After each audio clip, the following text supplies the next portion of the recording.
scare you? Huh? Well, I'm sorry, ladies and gentlemen, but I had no other way of attracting your attention. You're about to listen to the opening program of a new series, Three of a Kind.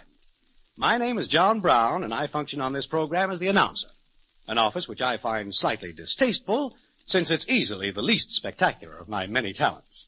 I say that unblushingly, because in the next 30 minutes, you'll hear all sorts of strange admissions, confessions rarely heard outside the confines of the psychiatrist's consultation chamber. Interesting, isn't it? Oh, you don't have to chase the little ones away from the radio. We propose to treat only the comic aspects of the psyche. However, if we should, by some remote possibility, touch upon one of your own private little quirks, you have my word of honor, it is completely intentional. The author, that is Phil Rapp, who writes and produces this diversion, has a profound respect and a deep admiration for the psychiatric profession, and begs forgiveness if any impression is created other than good-natured fun. Now, in a few moments, you'll witness the modus operandi of our principals, a small group of happy charlatans who are currently posing as reputable psychiatrists in their endless search for what is known as a soft buck. Suppose I let Police Lieutenant Wright of the Metropolitan Bunco Squad give you a little more detailed information. Come in, Lieutenant Wright. Attention all precincts west of Denver. Wanted for grand larceny, embezzlement, forgery, and barratry. Whatever that is. Number 1, Hanley Stafford, alias Mooseface, alias the Doctor, medium height, athletic build, early 40s, brown wavy hair, mustache, and eyes. Medical education, license revoked for conduct unbecoming a doctor. Peeping Tom affair. Hold. Number 2, Ilka Chase, very attractive, age uncertain. Poses as author, lecturer, actress, and trained nurse. Wanted for fraud, shoplifting, cousinage, and barratry. Please hold. Number 3, Bert Lahr, alias the Savage. Country boy, born in brick farmhouse and built like one. Description of face, impossible. Sending pictures. Wanted for assault, pedophagy, coggery, and mopery. Hold for barratry if he'll hold still. These 3 suspects operate as a group and are recently involved in a national lottery swindle, believed to be somewhere in California, engaged in pseudo-medical racket. That is all. Well, that gives you a rough idea of what you may expect, ladies and gentlemen. However, Lieutenant Wright neglected to state that the group is accompanied by Dr. Wilbur Hatch, who is in turn accompanied by his orchestra, purely for therapeutic purposes, as I understand it. If we open the doors to the clinic, perhaps we can get a line on what they mean by that.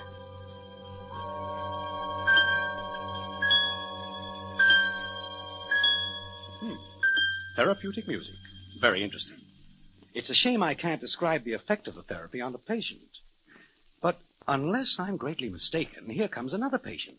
And he looks incredibly like Basil Rathbone. Good evening. Good evening, sir. I've been searching this corridor for the offices of doctors... Stafford, Chase, and Lahr? That's it. The psychiatrists. Can't imagine why their names don't appear on... Oh, they occupy the suite right ahead of you, sir. The nameplates were removed this morning. Little misunderstanding about billing, I think. Oh, yes, of course. Are you a patient? Well, are you? I've been considering it. Oh, nothing serious, I hope. Well, not anymore. I used to have a very curious obsession, but psychoanalytic treatments cured me. Imagined I was being pursued by a whole horde of Hessian midgets. Ugly little beggars in red suits? That's right. I think you could do with a few more treatments, old chap. Those midgets are still behind you.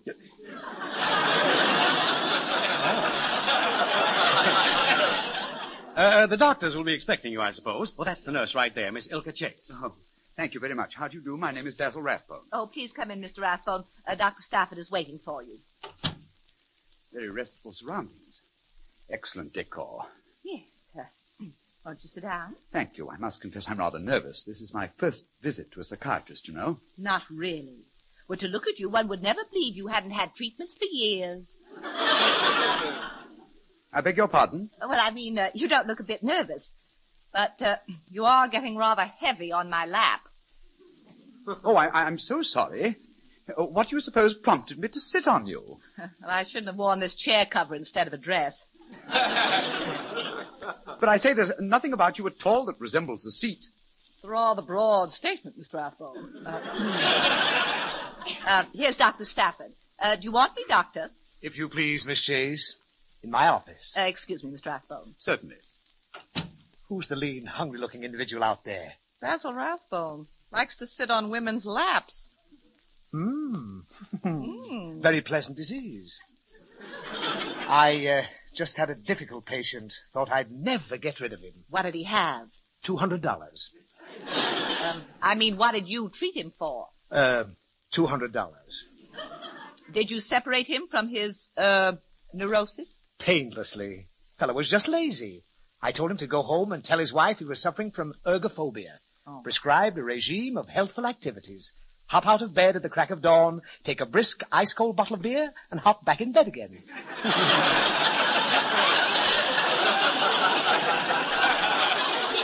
Well, why didn't you tell him to get a job, work very diligently, save up another $200, and come here again? I did, my dear.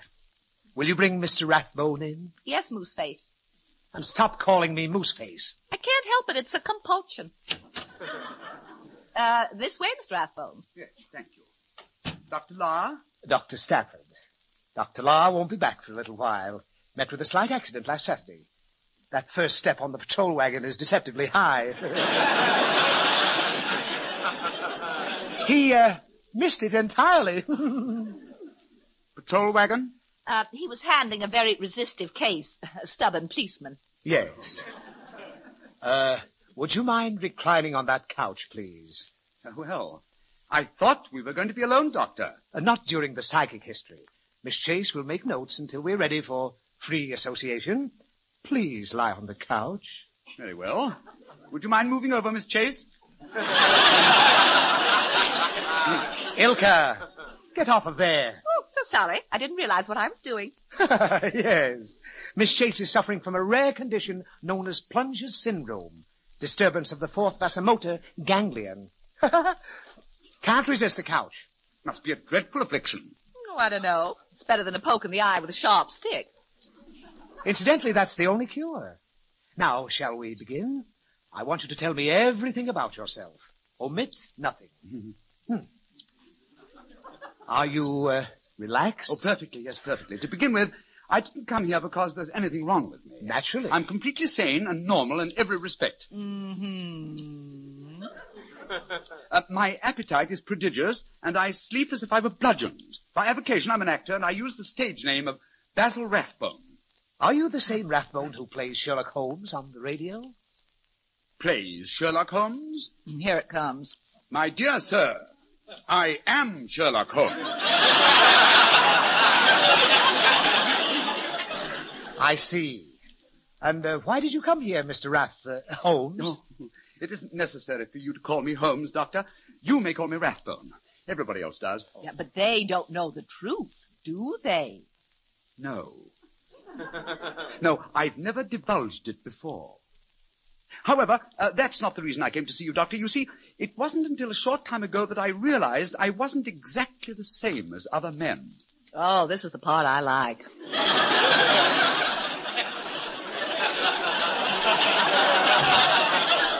Notes, Miss Chase. Notes to you, Doctor. Continue, please, Mr. Rathbone. Well, everybody I know takes his earnings to the bank, deposits the money, and departs without giving the matter another thought. I, on the other hand, will have nothing whatever to do with banks. You, distrust them? Well, it isn't that.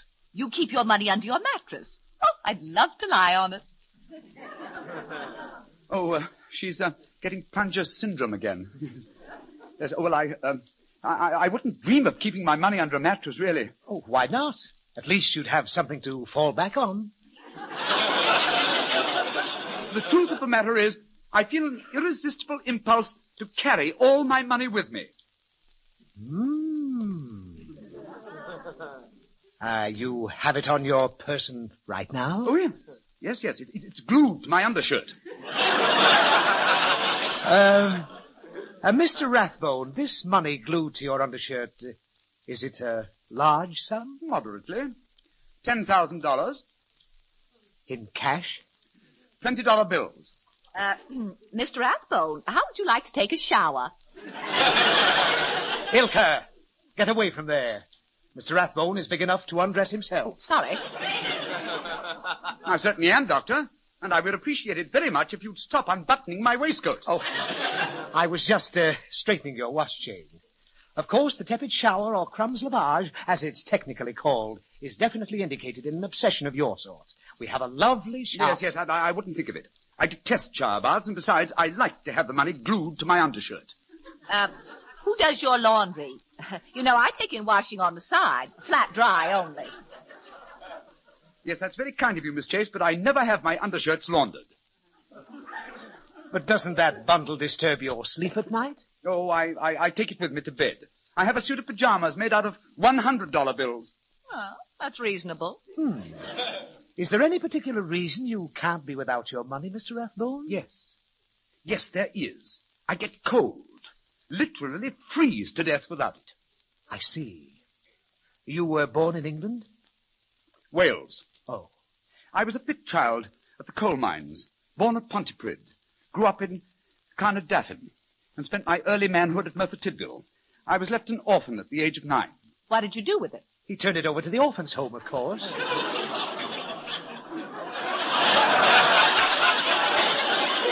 Continue, Mr. Rathbone. Well, I was raised by my poor Welsh grandmother, whose sole means for support was hem-stitching. She was too feeble to do her sewing in town, so she just worked on the outskirts. Naturally, the grandson of a poverty-stricken seamstress could follow only one occupation, so my 10th birthday found me at Mumble's Colliery applying for a position as a pit boy. There were many young girls employed there at the time, but one in particular caught my fancy. Not a single day would pass, but what she would appear with some small favor for me. Cake, toffee, all sorts of wonderful things. She smuggled them to me in her apron to avoid the taunts of her co-workers. And it was about, when she was reaching 15, that I saw her approach me, and I perceived she had something concealed beneath her dirndl. It was a Welsh pudding. I was growing up. Miss Chase, are you getting it? How can I when he's got it glued to his undershirt? I mean his story. I immediately fell in love with her. And as we rode together in the cage to the top of the mine shaft, I proposed marriage. We were locked in a lover's embrace as we reached the surface, and I was in complete oblivion until I heard the derisive laughter of the other girls. I was tremendously embarrassed when the loutish foreman strode over with fury written all over his face. So I remained with my eyes glued to the ground. He's got a glue complex. No wonder he got stuck on the girl. The jealous foreman berated me in front of everybody. And as I cast malevolent glances at all those vulgar girls about me, he ordered me to take my pick and go below. What did you do? I chose a tall blonde, soon...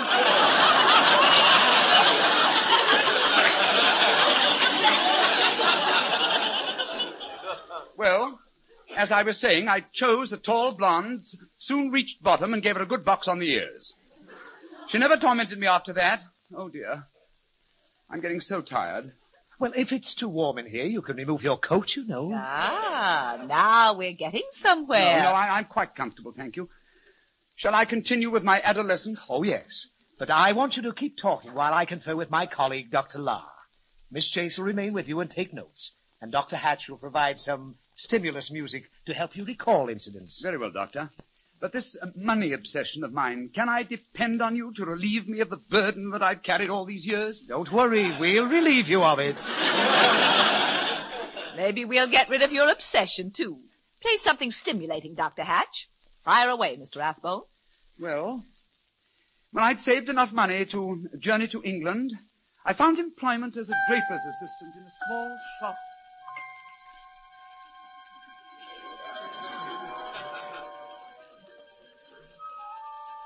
I beg your pardon. Do you happen to know Dr. La by sight? Yes, I do. Say, you're Dr. Stafford, aren't you? I am, sir. May I ask how Mr. Rathbone's getting on? You may not. The doctor-patient relationship is inviolable, young man. How would you like me to tell everybody what's wrong with you? Oddly enough, there isn't anything wrong with me. I have the recipe for a normal, happy life, Doctor. Very interesting. I'm looking it's for a good wife and lots of children. Children are like precious jewels. I'm quite sure. A man's mind would crack without children. Yes. In the morning, the 6 of them dash in, and I'm refreshed by their lyrical laughter. Then at breakfast, the pleasure of their childish games. And when I come home at night, they begin to ply me with their endless questions. Then more questions, constant questions, nothing but questions. It's enough to drive a man nuts! When can you take my case, Doctor? You're incurable. Where's Dr. Lahr? Well, I saw him enter the telephone booth in the lobby a few minutes. The man's a footpad. If I wasn't an ethical member of the medical profession, I'd tear him from limb to limb. Dr. Lahr, control yourself. Come into the office quickly. Don't make a scene in the hall. That oaf. What a toad. An uncultured aborigine. Am I overplaying it? Settle down, Savage. What happened? We gotta move out of this building. It's the superintendent. I was in the telephone booth in the lobby, having a private conversation with a delightful young lady. Go on. A beautiful girl. An old friend whose acquaintance I was trying desperately to make. There I was in a public telephone booth, having a private conversation with her. I hadn't occupied the booth for more than 20 minutes. And the superintendent threw you out. He threw us both out. What a narrow-minded bigot. Did you see any patients? And I seen too many of them. Listen, Doc, I don't like working with those crackpots. They give me an inferiority complex. Who did you treat? I didn't treat any of them. We all went Dutch. Look, will you stop taking these people into saloons? Well, I gotta do something to relax my nerves. One guy thought he was covered with butterflies, and he was forever brushing them off. Well, that shouldn't bother you. I know, but he was brushing them on me. Oh, I'm sick of it. Can't we find an easier racket? This is dignified, and there's a lot of dough in it. Besides, we've got a great patient in the other room. He gets cold if he hasn't got his money glued to his undershirt. Well, what are we waiting for? Let's play strip poker. We can't. We mustn't be crude. Before we can remove his wad, we have to probe his psyche, uncover his inhibitions, and expose his asteriognosis. I thought the dough was in his undershirt. It is. But he won't part with it until we convince him he won't freeze. Let me give him a massage while you give him a hot foot, huh? Lahr, for a man whose intelligence quotient is in the minus division, you show occasional flashes of complete incoherence. Thank you, Doctor. Thank you. Think nothing of it. We'll handle this patient carefully, and only with psychiatric treatment. Possibly, he'll respond to the power of suggestion. Then I'll handle it. There's nobody more suggestive than I am. Come back here. Our patient definitely belongs to one of these personality types. Isolation, cycloid, or schizoid. He's certainly not a hyperphrenic. Of course not. What's that? A hyperphrenic type is a person entirely devoid of any brains. Well, what are you looking at me for? Just thinking. Dr. Stafford, I resent your sly innuendos. Just ignore them. I certainly shall. I can be just as ignorant as the next guy. Even more. I think we'll have to try hypnosis. Maybe he'll remove his undershirt when he's in an hypnotic state. Did you ever hypnotize anybody? Did I ever Did I ever... Is it hard? It should be very simple for you. If you can get him to stare at your face long enough, I'm positive it'll have some weakening effect on him. I agree. I had to give up shaving with a mirror on account of that. You don't shave with a mirror? No, I use a razor. What time does Pick and Pat go on?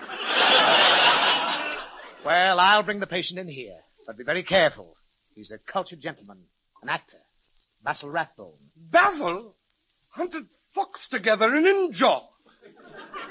Well, get him in a receptive mood and then try hypnosis. It won't be necessary. I'll tell him you're British.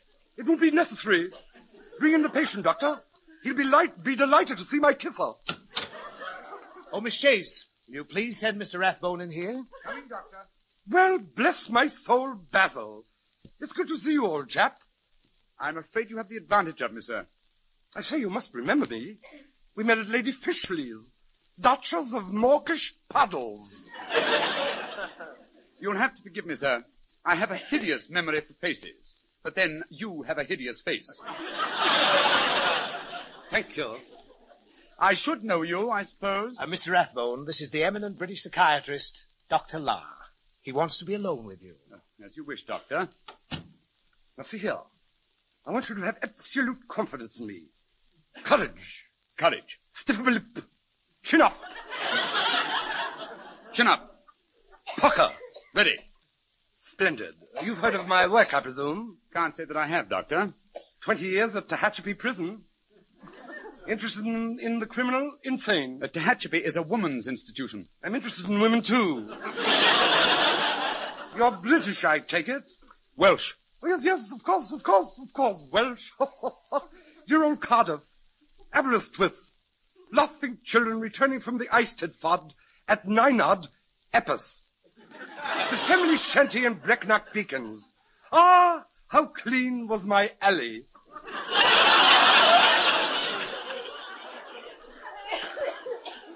You've spent some time in Wales? My formative years, until I was 36. Arrested 3 times for stealing thimbles from the Prague and Feckleberry shop at Grufford, Fute. I was a cheeky little nipper. Did you ever practice in England, Doctor? Dash it all, man. Are you pulling my leg? Not at all. Well, I wish you'd pull the left one a bit. I've got a crick in my hip. Thank you. That's better. I had the widest practice in all England. London? Provinces. 24 Thrugsby Mews, Grumpers on Bropesing, Neeps, Opes, Diddlem. Your address? Quite. Sounds a bit like a man after a heavy meal, doesn't it? Yes. It'll bear repeating. I dare say. I was knighted in 1911 by Edward VII and received the Order of the Bath from the Health Department April the 10th.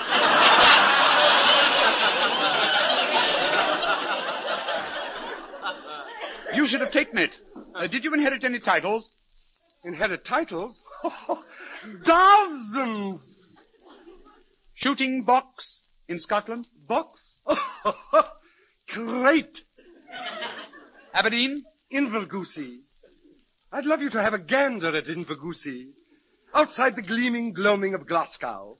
Behind the dreary dumps of Dundee. The county seat of my grandfather. And you shot at your grandfather's seat? When he wasn't looking. Now, about your condition. Do you drink? Occasionally. Mm-hmm. Smoke? Moderately. Go out with girls? That's an important question, and it wants a straight answer, man. Do you go out with girls? No. Just as I thought. Schizothemia complicated by Stunk's disease. Why don't you go with girls? Well, my wife won't let me. Inconvenient, isn't it? No matter, we'll find something else. Will you submit to hypnosis? Gladly. If it'll tell you why I get cold when I don't have my money on me. Well, we shall have a go at it. Mind if I dim the lights? Oh, not at all. There. Now, look into my eyes. Relax and obey. I am your master. Gaze into my eyes. You know, your eyes are remarkably like a pig's. Silence! I command, you obey. I am the master, you are the slave. You are sleepy. Your senses are becoming numb. You are very sleepy. This is jolly interesting. Shall I act sleepy? The lights are not dim enough. Gaze into my hypnotic eyes. You will do exactly as I command. You are sleepy. Your lids are heavy. Your muscles are relaxing. Think to yourself, I am very sleepy. I cannot stay awake. I will sleep.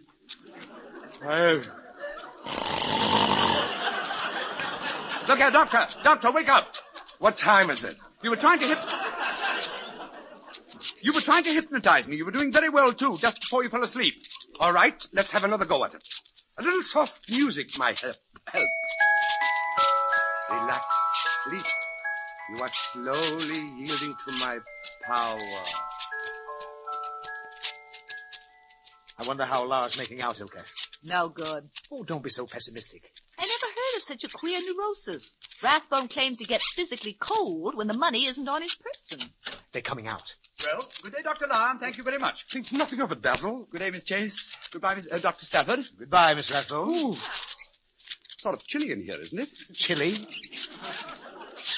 I've never been so cold in my life. It's a jewel in January.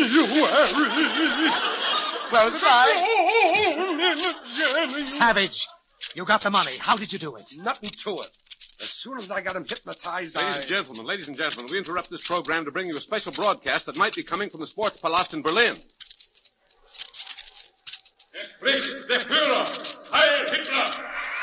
The German dictator is taking his place on the podium, and as you can hear, the applause is deafening. Hitler looks considerably older. His hair is graying, and his features are somewhat haggard. He still wears the army uniform he swore he would never remove until victory. A victory that looks now more hopeless than ever. The applause is dying. Hitler is about to speak.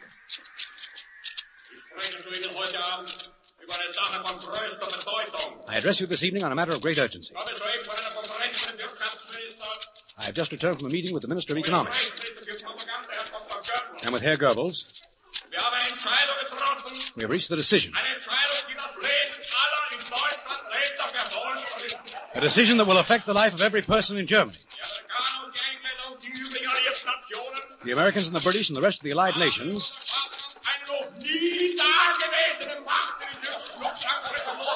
have turned loose what appears to be their greatest strength in the recent air raids over the fatherland.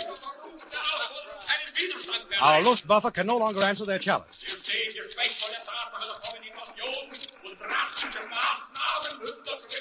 We are being weakened for the coming invasion, and drastic measures must be taken.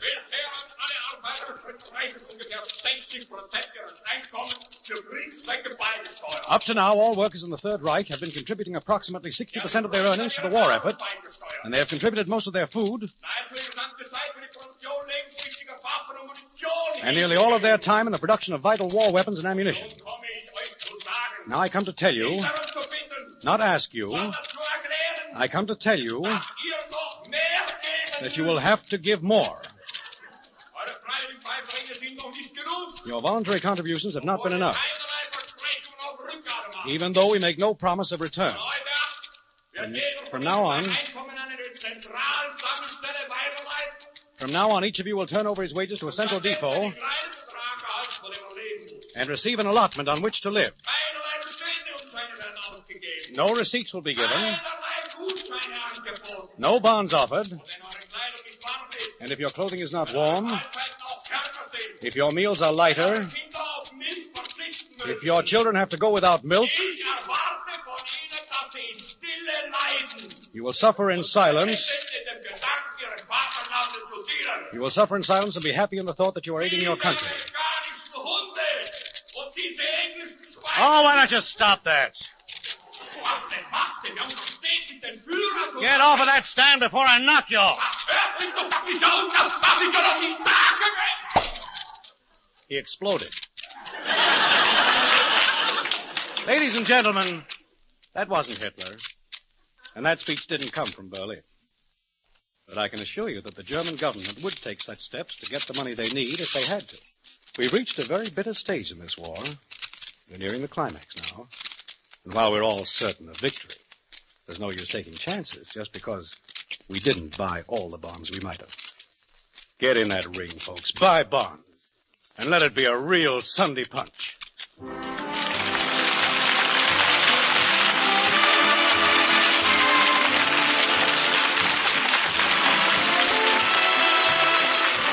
Basil Rathbone appeared through the courtesy of MGM, producers of the Technicolor musical Broadway River. This is John Brown saying good night. This is CBS, the Columbia Broadcasting System.